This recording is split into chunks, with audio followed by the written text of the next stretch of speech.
देंगे गोरे तेरी बंदी का।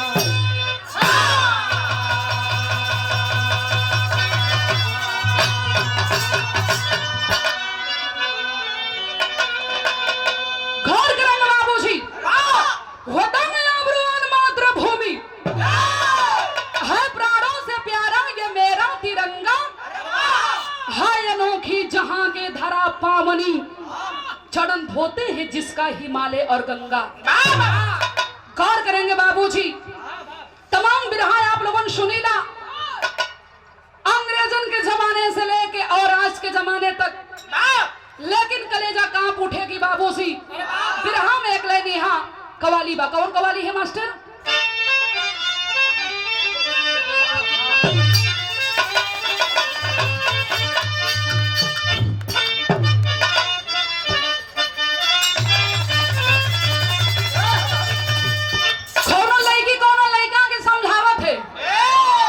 तनिषा मोबाइल में हम देखत रही तो बिजलाल जी का बताओ नहीं का देखत हो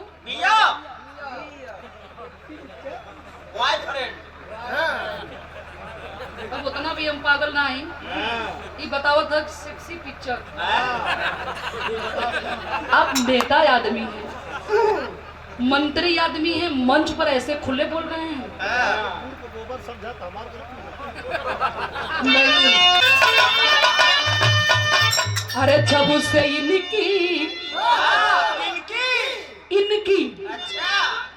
अरे जब से इनकी जवानिया चढ़ी है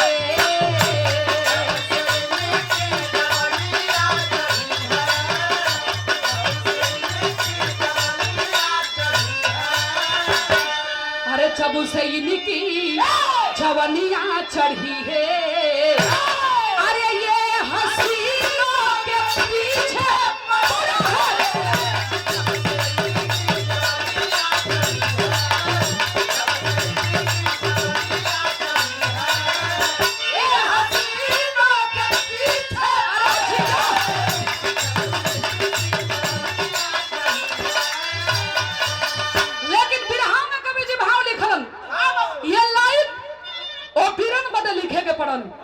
कौन भी जो हिंदुस्तान के खातिर अपना गर्दन कटाते रहे बाबूजी, ये देश के मान सम्मान के खातिर अपने आप के कुर्बानियां दिए, उनके लिए भाव है कहा नाम है कैसे? अरे जो कहानी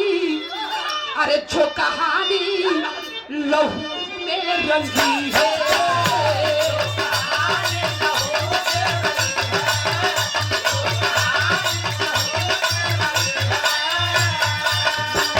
कहानी लहू में रंगी है अरे उसको इतिहास गाता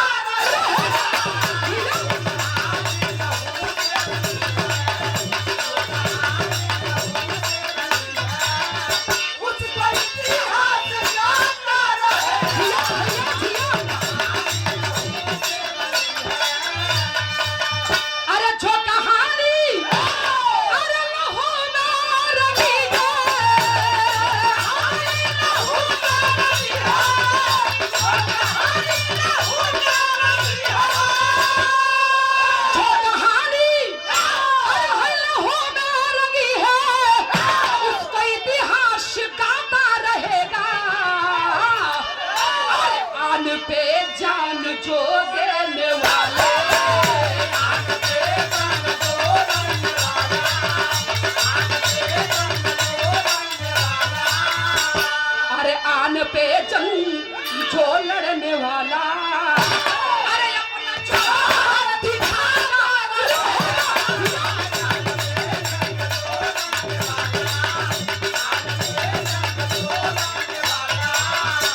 समय हमार देश अंग्रेजन के गुलाम रहे। लंदन के रहे वाला दो अंग्रेज जौने अंग्रेजन के नाम बतावल गिल हो भैया, जनरल डायर और लॉर्ड कैनरी अंग्रेज। हिंदुस्तान के धरती पर आया है अंग्रेज, लेकिन इतना जुर्म, इतना अत्याचार किया कि पूरे हिंदुस्तान के लोग कांप उठे।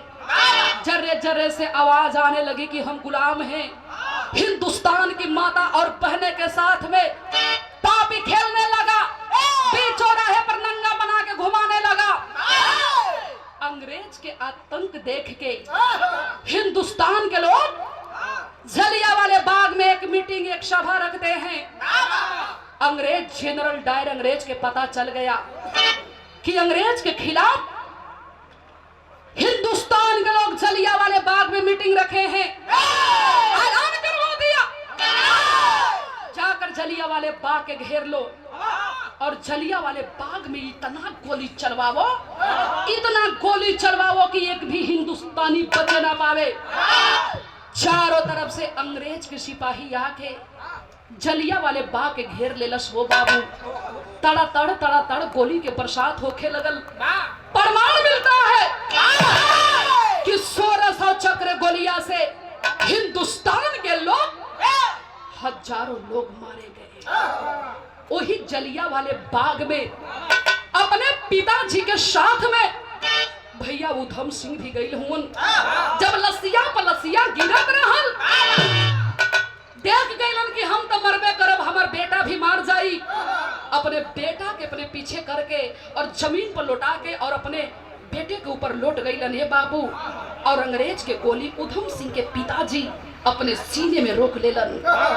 जब वातावरण शांत भइल, लसिया के चीरा चीरत हो बाबू, बहरवा जब भैया उधम सिंह आइल हुन तो देखत हुन केहू के हाथ कटल बा, केहू के मुड़ी कटल बा, केहू के कलेजा निकल के धरतिया पर नाचत बा। अरे बाप रे बाप, कुछ समझ में ना आवत बा। दौड़ के पिताजी के लगे गइलन। पिताजी आंख खोला, शरीर पूरा गोली से छेदाइल बा। उधम सिंह के कलेजा कांप उठा, बाबू रोने लगे। वही जलियांवाले बाग में पिता के खून के उठा के और माथे पर टीका लगाते हैं और कफन बांध के सर पर ऐलान कर दिए, आज जनरल डायर अंग्रेज जलियांवाले बाग में जितने हिंदुस्तानी मारे गए हैं, हिंदुस्तानियन की कसम, ये जवानन की कसम और अपने पिताजी के कसम, जबले तो के मारब ना हम चैन के रोटी ना खाई। ए बाबू, बात उड़त उड़त अंग्रेज के पता चल गिल कि हम के मारे बदे पट्ठा पंजाबी कोई उधम सिंह ऐलान कैले है। कॉलेज की ना हम यहाँ रहब ना मारल जाई। बदली करा के जनरल डायर अंग्रेज लंदन में चल गिल। भैया उधम सिंह के एक जवान आके बतौलस कि का हो भैया, के मारे बदे तैयारी करत हुआ। अंग्रेजवा के लंदन में भाग गइल। तब उधम सिंह एक बात कहले हुन, बिरहा में एक लाइन गीत बाबा,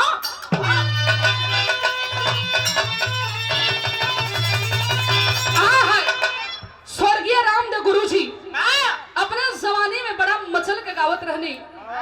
हम तो देखलहू ना रहनी, लेकिन उनकर झलक विजयलाल जी में देखे के मिलेला। का नाम बा कैसे?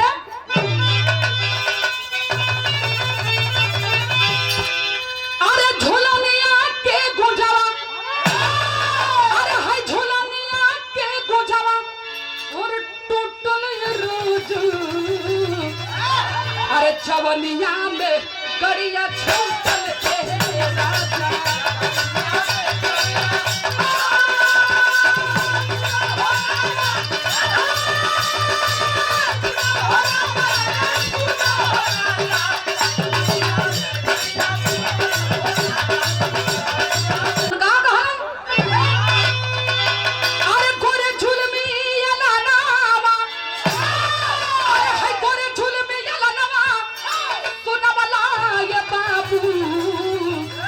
अरे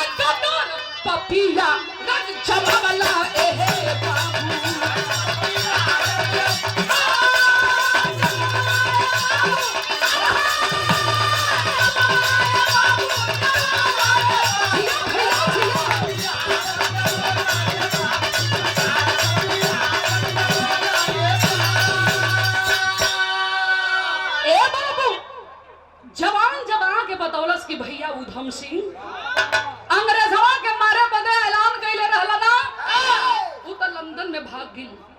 उधम सिंह कहलन अरे ई तो लगत बा मन के बात मने में रह जी। गौर करेंगे बाबूजी, 7 समुंदर पार करके उधम सिंह लंदन में गईलन। त लंदन में गईलन त देखत का हुन बड़ी बड़ी पोस्टर होर्डिंग लगल बा आ लिखल का है जनरल डायर अंग्रेज साहब के 12 बजे किस्टन हॉल में एक सभा रखा गया है। सोच गिलन कि आखिर ये सभा में हम जाई तो कैसे जाई। एक पत्रकार के रूप बनवलन, अब पिस्टल के यही मुरेठा में छुपवलन। सामने वाला कुर्सी पे आके पत्रकार बन के बैठल हुन भैया उधम सिंह। अंग्रेज आइल और आके मंच पे माइक पकड़ा और बोला कि यही जनरल डायर अंग्रेज हिंदुस्तान के धरती पर जलियांवाले बाग में हमने खून की नदी बहवा दिया। अरे बाप रे बाप, बतिया सुनते करे जवाब फाट गिल हो भैया। वही पेन के तोड़ के फेंकलन, मुराठिया से निकाल के पिस्टल इनकलाब जिंदाबाद के नारा लगा के मरलन ताड़ ताड़ 3 गोली। और जब 3 गोली मरलन तो अंग्रेज चारों तरफ से आके घेर लिए। और जब घेरले हुन तो उधम सिंह देखत हुन कि भी मरल ह सारे के जियत ह। वही मंच पर गिर के तड़फड़ात बा, छछनत बा। तब तक ये बाबू अंग्रेज पकड़ के ले जाके पेंटावेला जेल में बंद कर दिए। और प्रमाण भी मिलता है कि वही पेंटावेला जेल में भैया उधम सिंह के फांसी की सजा दे दिलन, फांसी पर चढ़ा दिलन अंग्रेजवा। फांसी के खबर पेपर में छप गई बा। आ जब पेपर में छपल बा हो बाबू त ई पेपर वाला बतिया पढ़त के हा उधम सिंह के दिल के टुकड़ा एकदम एके साथ रहा, एके साथ खा। दोस्त जकर नाम बा दिलबाग सिंह। दिलबाग सिंह के घर में के हा बाबू माई बचपने में छोड़ के मर गिलन।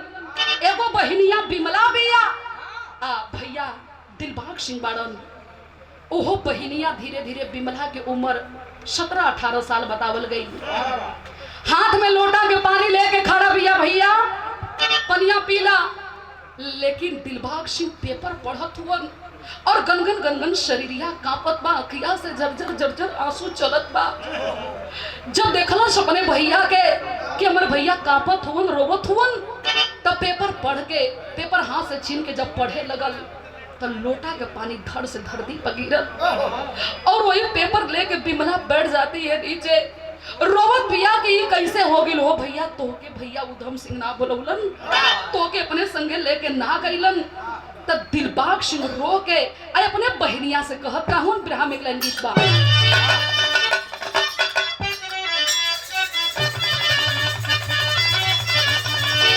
ये गरज के नमूना बा कौनो दुल्ही के दुल्हा सऊदिया गइल हुन का करे पैसा कमाए। 3 साल पे आवे वाला हुन, घरे में केहू ह ना, छोट देवर ह। अब हो जइया जब जब देवरा के देखे वही केवाड़ी के चौकट पर खड़ा हो के लगे देह तोड़े। जान लेबू का एक दिन देवरा देखलस लगल पसीना छोड़े, कहे भौजी अगर कोनो बीमारी हो तो बता दे। 3-4 दिन से यही तरह करत है, कबो हमार हार्ट फेल ना हो जाए, यही बात के हमें डर है।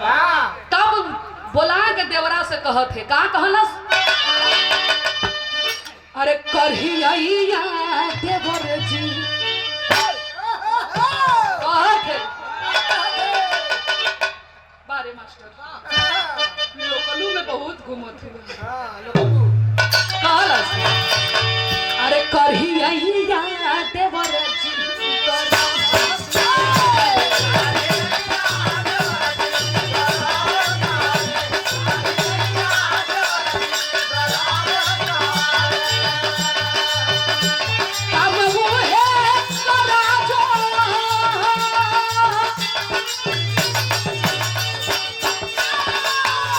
काम वो है करा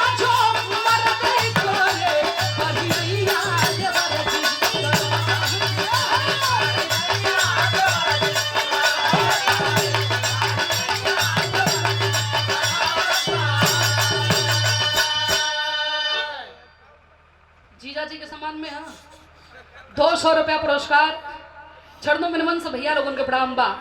कहे कि सुना तोहार भैया रहलन तो समय समय पर दवाई खियावा, हम ठीक रही, एकदम फिट रही। और दिन ब दिन रोग कुल बढ़त जात है। कहे दवाई एकर हा, कहे पर्चा थमोलस कलस की जाम मेडिकल से दवाई लेके आवा। कहिल देवरा दवाई लेके आई, कही के ले ले दवाई ले एक पत्ता बोरफेन है, एक पत्ता बोरसापट। ये कौन दवाई है हो? अरे बोरफेन दारत में बोरसापट में वहाँ ना समझा गया। जीविया इनकर लागे ले। इस सापट मापट वाला दवाई हम तो ना सुन ले। तू खाली ढोलक बजावल करा, मत बोलल करा। अब बोलबा तो मुहे सोई आग पानी तूफान लेके कुल बोलबा। दवा तो तन को तो लोगों ने एकदम लेकिन ए भैया यहाँ दिलबाग सिंह रोवत हुआ और वो के बिमला बहिनिया से खतौन की बिमला वो हमार दोस्त ना रे, वो बड़े जिगर के टुकड़ा रहल। आई है कहत हुन का कहत हुन, अरे आग गुलशन में पपिया लगाई सुभला।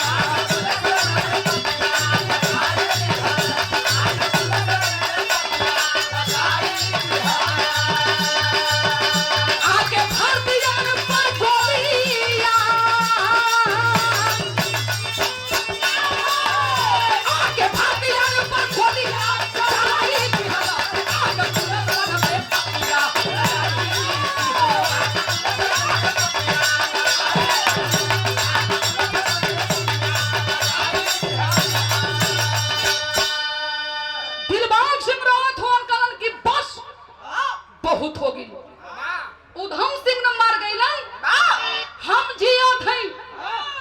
जनरल डायर अंग्रेज के साथ में एक और अंग्रेज आया था जिसका नाम था लॉर्ड कैनरी अंग्रेज, जॉन इलाहाबाद में बदली करा के रहत रहल।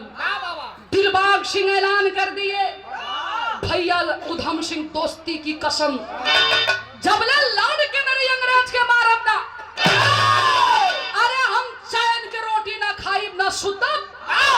आज से एक के हमार मकसद है कि पपिया के कब मारी, ओके मार ले, अपने दोस्त के बदला ले ले, हमरे करेजा में ठंडी पड़ जी। लॉर्ड कैनरी अंग्रेज जब इतना बात के सुनलस, अरे उधम सिंह तो लंदन में मार गया, उसका कोई दोस्त है, बहादुर है, वीर बनना चाहता है, वो मुझे मारने के लिए ऐलान किया है, तो एक खबर छपवा दो और चारों तरफ ऐलान करवा दो कि जो दिलबाग सिंह के पकड़वाएगा मुंह मांगा इनाम दिया जाएगा। चप्पा चप्पा चारों तरफ अंग्रेज घेर लिए बाबूजी, यहाँ तक कि अब एक एक मिनट दिलबाग सिंह के जान पर भारी पड़े लगल। लेकिन घर में हुन रोवत हुन, बहनिया के मुहवा देखत हुन, मारे मरद समय बहुत बड़ा एक जिम्मेवारी दे के गई रहल कि बेटा तोर बाबू ये दुनिया में ना हुन, हम ये दुनिया के छोड़ के जाते हैं, बेटी ना, ये हमार बेटी ही है, लेकिन तोर बहिन ना, तोर बेटी ही है। एके अपने हाथ से पढ़ा लिखा के शयान जब हो जी हमार बेटी, तो कोनो बढ़िया घर बर दे के एकर शादी करीहा, तो अपने हाथ से कन्या दान करीहा। ओही बिमला बहिनिया के भैया शादी तय कर देले हुन। आज के 3 दिन बाद दुआरी पर बारात आई, एहर अंग्रेज चारों तरफ घेरले हुन। बिमला के समझावत हुन, घड़ी बजावत ह 12 रात की, देख ए बिमला रोही मत रे बहिन, हम जात हैं, बियाह के सामान धीरे धीरे कुल भेजवा दे, अब धीरे से आई कन्या दान तो करके हम चल जाई। बहिनिया के समझा बुझा के भैया राती के 12 बजे छुप छुपा के भागते भागते क्रांतिकारी नौजवानन के खेमा में अइलन। 15 जवान बैठल हुन और वो जवानन के बीच में आके दिलबाग सिंह हाथ जोड़ के फुट फुट के रोने लगा, रो के बोला कि भैया बिमला खाली हमार बहन है, वो टोरी के दुनिया में केहू ना है बाबू। 3 दिन तक हमें खाली बचा ला, 3 दिन हम अपने बहन के ससुराल भेज के अपने आप ये पपियन के हवाले हम खुद कर दे। ए बाबू, जवान जब इतना बात सुनते हैं तो कहते हैं कि अरे दिलबाग सिंह, तू कैसे जान गेले कि खाली तोर बहिन ही या? बिमला हमरो बहिन है, पूरे हिंदुस्तान की वो बहन है। और हम कसम खाते हैं कि बिमला के डोली जरूर उठी। जवान कैलन का बिरहा में भावा कैसे